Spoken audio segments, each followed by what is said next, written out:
Hey, let's talk about it, cause honestly we need to talk about social issues, just uplifting my people. Yeah, let's talk about it. Come join the conversation. A connection's what we're creating. Yeah. Boom. Let's talk about it. First and foremost, happy belated Mother's Day to all the mothers out there. Mothers. You know what I'm saying? That's really, really doing it. You know what I'm saying? Happy Mother's Day out there to all of those people. Yesterday was bittersweet for me. You know what I'm saying? My first Mother's Day without my grandmother. And I know people like, your grandmother, but I called her Ma. You know what I'm saying? She raised me. But anyways, man, I don't want to, you know what I'm saying, dwell in sadness. This is Motivational Monday. And what I wanted to say, I'm going to try to make this short and sweet, is that comfort mimics safety. Comfort mimics safety. And what that means is a lot of people are comfortable, right? So in them being comfortable, they feel safe. And because they feel safe, they don't want to get out that comfort zone. And that's why there is no growth. There is no growth because they're stuck in this comfortable stage, right? I say this all the time. There's nothing in life that grows that there isn't pain associated with it. Even a snake, when it's shedding, you know what I'm saying? It's therapeutic for them. They say that it's shedding, but everything that grows, it has to go through a phase of being uncomfortable. When you're younger, your knees, you start growing, the older folks used to be like, oh, you growing. Oh, you growing. Your knees hurt. Oh, you growing, right? Everything. But a lot of people don't want to experience being uncomfortable, so they stay stagnant. And to me, dealing with a person that is in a situation of just being comfortable it is so mentally draining, because you can be dealing with someone like that and you can be telling them like, listen, all you have to do is X, Y, and Z. And you can be on the path to being that person that you need to be. But when a person is comfortable, they look at everything that you're saying as just either hating or you don't know what you're talking about. You don't know what you're talking about. And see, those type of people, they say, well, if God got me here, this is where he wants me. That's not true. Just because you want it doesn't mean that God condones it. See, the devil grants you gifts too. That's why you have a lot of these singers that, they have a word. Their voice brings joy to everyone, but internally they're messed up. Right? Because yes, God has provided them with a gift, right? But they use that gift for the wrong things. Right? So I don't want to, I don't want to bash on somebody, but like R. Kelly, people say, oh, you can't listen to the R. Kelly stuff no more, because what he's done and this, that, and the other, right? Now, I'm not saying that I do, but I'm always the type of person that I look at it from the other perspective, right?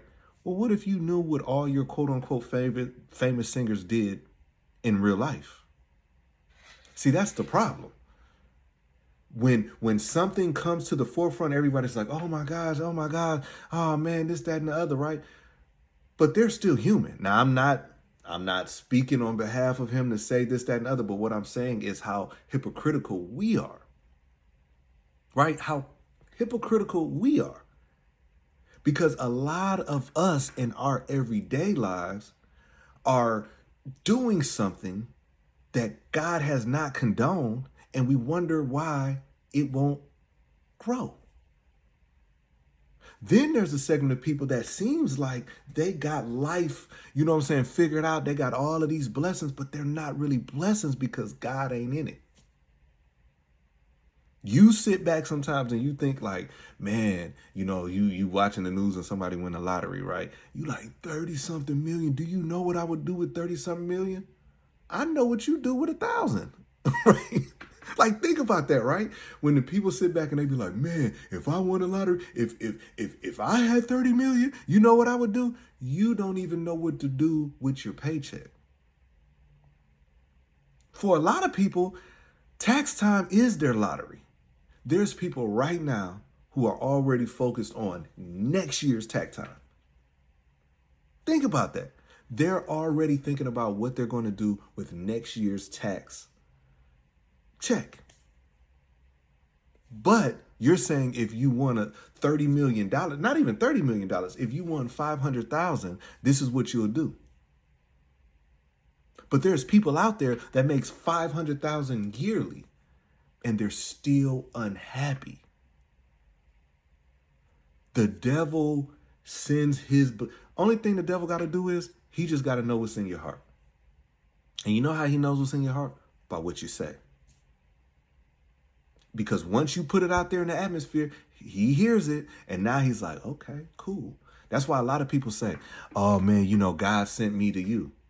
Nah, sometimes we just bumped into each other. Right? Like, you ever wonder why when somebody tell you that God brought me to you? Well, why he only talked to you? Why? That's why when people tell me that, I'm always like, I don't know about that, because why did he only talk to you? If God brought us together, both of us need to be hearing a word. It just can't come from you. But a lot of people say those types of things, right? And words have power. Now you like, oh, for real? Oh, he brought me to it. Now it's 7 years in and you're miserable because God ain't in it. And because you're miserable, you become stubborn. You become stubborn because you're miserable. And when you're stubborn, you worship your own opinion. See, stubbornness will have you not listening to what nobody else got to say, not listening to a good word. You only listen to your own opinion. And your opinion is based off of what you have saw. Thus, every year you go through the same thing over and over and over again. I'm a firm believer that what you've been through impacts how you see God. What you've been through impacts how you see God. You see, I've had times in my life to where I didn't know how I was going to make it. This is just facts. I didn't know how God was going to bring me through it. But guess what? God has performed so many miracles in my life. I view that if God brought me to it, he's going to get me through it. That's how I view God. Then there's other people in life that view God like, man, if God was real, I wouldn't be in this situation right now. But you're in this situation because of the decisions that you made. Think about it. You're in this situation because you ain't want to listen to nobody. You're in this situation because the first time he put his hands on you, you chose to stay. You're in those situations because of that. But here you go blaming God. If God is real, I wouldn't be in this situation. What you've been through impacts how you view God. And I'm going to leave on that right there because that's a whole word right there. What you've been through impacts how you see God. We all have trials and tribulations, all of us. There's no person on this earth that doesn't have a trial and tribulation. But there's the people who sit in it, and then there's the people who know God got me. All I got to do is stay aligned. See, people, they misconstrue that God got me. Yeah, God got you if you're aligned. You can't just fall on God got me and still living crazy. So anyways, man, I just wanted to just motivate somebody. Just motivate somebody out there. Y'all got to stop blaming God. Blame yourself. Some people are so stubborn. Some people always got to be right and they lose the fight. But anyways, man, hopefully this motivated somebody out there. I felt a little off my game this morning, man. So I had to do something that motivated me. If you ever find yourself in a situation to where you're like, man, I don't understand, why this is happening to me. Stop right there and understand, okay, this is my moment of growth. God is trying to show me something to get me to the next level. Anyways, man, I love y'all. Y'all be safe.